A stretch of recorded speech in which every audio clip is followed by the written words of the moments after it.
Hello friends, welcome back to Yogita Mokshi corner. ಇವತ್ತು ನಾನು ನಿಮಗೆ ಒಂದು ಸಿಂಪಲ್ ಆಗಿರೋ ಟೊಮೆಟೊ ರಸಮ್ ತೋರಿಸ್ತಾ ಇದ್ದೀನಿ. ಬನ್ನಿ ಇವಾಗ ಅದನ್ನು ಹೇಗೆ ಮಾಡೋದು ಅಂತ ಸಿಂಪಲ್ಲಾಗಿ ಒಂದು 2 ಮಿನಿಟ್ಸಲ್ಲಿ ಚಟಾಪಟ್ ಅಂತ ಮಾಡೋಣ ಇವತ್ತು.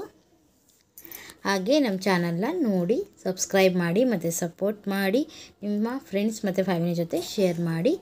ಈಗ ಒಂದು ಮಿಕ್ಸಿ ಜಾರ್ಗೆ ಕೊತ್ತಂಬರಿ ಸೊಪ್ಪು ಒಂದು ಹಿಡಿಯಷ್ಟು, ಹಾಗೆ ಒಂದು ಸಣ್ಣ ಟೊಮೊಟೊ ಕಟ್ ಮಾಡಿ ಹಾಕ್ಕೊಂಡಿದ್ದೀನಿ, ಹಾಗೆ ಒಂದು ಗೋಲಿ ಗಾತ್ರದ ಹುಣಸೆಹಣ್ಣು, ಒಂದು 2 ಮೆಣಸಿನ್ಕಾಯಿ, 3 ಒಣಮೆಣಸಿನ್ಕಾಯಿ, 2 ಹಸಿಮೆಣಸಿನ್ಕಾಯಿ, 1 ಗೆಂಡೆ ಬೆಳ್ಳುಳ್ಳಿ, ಹಾಗೆ ಒಂದು ಮುಕ್ಕಾಲು ಟೇಬಲ್ ಸ್ಪೂನಷ್ಟು ಮೆಣಸು, ಹಾಗೆ ಒಂದು ಅರ್ಧ ಟೇಬಲ್ ಸ್ಪೂನಷ್ಟು ಜೀರಿಗೆನೂ ಕೂಡ ಹಾಕ್ಕೊಂಡಿದ್ದೀನಿ ನಾನು.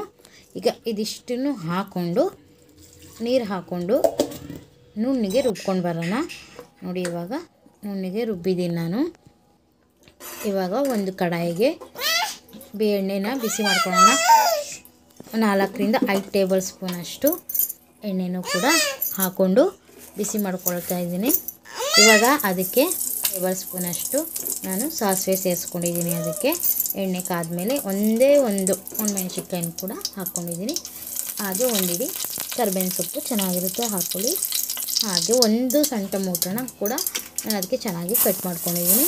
ಅದನ್ನು ಕೂಡ ಚೆನ್ನಾಗಿ ಫ್ರೈ ಮಾಡ್ಕೊಬೇಕು. ಇದು ಹಾಕಿದಾಗ ನೀರಿನ ಅಂಶ ಇರುತ್ತಲ್ಲ, ಸೊ ಅದರಿಂದ ಅದು ಚಟಪಟ ಅಂತ ತುಂಬ ಜೋರಾಗಿ ಸಿಡಿಯುತ್ತೆ. ಸ್ವಲ್ಪ ಹುಷಾರಾಗಿ ದೂರದಿಂದನೇ ಹಾಕ್ಕೊಳ್ಳಿ.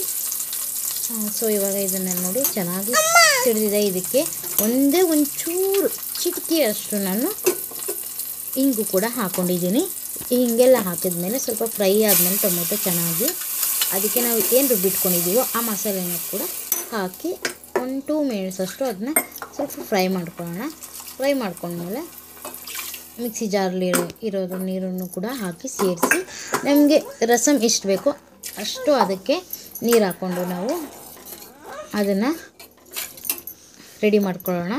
ನೋಡಿ, ನನಗೆ ಎಷ್ಟು ರಸಮ್ ಬೇಕೋ ಅಷ್ಟೇ ರಸಮ್ನ ಹಾಕ್ಕೊಂಡು ನಾನು ರೆಡಿ ಮಾಡ್ಕೊಂಡಿದ್ದೀನಿ. ಈಗ ಅದಕ್ಕೆ ಒಂದು ಚಿಟಿಕೆಯಷ್ಟು ಅರಿಶಿನ ಕೂಡ ಹಾಕಿದ್ದೀನಿ, ಹಾಗೆ ಸ್ವಲ್ಪ ರುಚಿಗೆ ತಕ್ಕಷ್ಟು ಉಪ್ಪು ಕೂಡ ಹಾಕಿದ್ದೀನಿ. ಇದೊಂದು 2 ಕುದಿ ಬಂದ ತಕ್ಷಣ ಅದಕ್ಕೆ ನಾನು ನೋಡಿ 2 ಕುದಿ ಬಂದಿದೆ. ಇವಾಗ ಕುದಿ ಬಂದ ಮೇಲೆ ಅದಕ್ಕೆ ಒಂದು ಸ್ವಲ್ಪ ಕೊತ್ತಂಬರಿ ಸೊಪ್ಪು ಹಾಕಿ ಅದನ್ನು ಫೈನಲ್ ಟಚ್ ಕೊಟ್ಟಾಗಿದೆ. ಇವಾಗ ಅದು ಮುಗೀತು. ಸೊ ಇದನ್ನು ಒಳ್ಳೆ ರೈಸ್ ಜೊತೆ ಚೆನ್ನಾಗಿ ಸರ್ವ್ ಮಾಡ್ಕೊಂಡು ತಿನ್ಬೋದು. ಮತ್ತು ಇಷ್ಟೊತ್ತು ಈ ರೆಸಿಪಿ ನೋಡಿದ್ದಕ್ಕಾಗಿ ತುಂಬ ಥ್ಯಾಂಕ್ಸ್. ನೀವು ಟ್ರೈ ಮಾಡಿ ಹೇಗಿತ್ತು ಅಂತ ಕಮೆಂಟ್ ಮಾಡಿ. Thanks for watching.